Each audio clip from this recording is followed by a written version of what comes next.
The 2024 presidential elections are going to look a lot different thanks to moves by both the Democrats and Republicans. How? Well, let's start with the Republicans. A few days ago, the RNC unanimously voted to withdraw Republican participation in the presidential and vice presidential debates sponsored by the Commission on Presidential Debates, which has been the primary organizer of general election debates for more than 3 decades.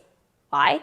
The RNC says the commission is biased and doesn't ensure fair debates. Now, this doesn't mean that Republican presidential candidates won't participate in any debates. It just means they won't participate in the ones hosted by the Commission on Presidential Debates. The tension between the RNC and the commission has been building for years, but it really came to a head during the 2020 presidential campaign. The RNC went on to say it was going to find newer, better debate platforms. Now, it's unclear how that's going to work, especially because the presidential debate structure has been in place for so many years, and usually debates are between the 2 top candidates. And though the Democrats have criticized the commission in the past, the Democrat National Committee has not yet withdrawn.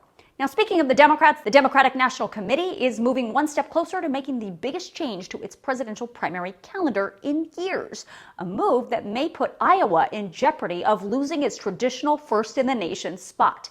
One of the DNC's committees approved a plan that would allow any state to apply to be one of the early states joining Iowa, New Hampshire, Nevada, and South Carolina. But why does being first matter in the primaries? Well, when it comes down to it, attention and money.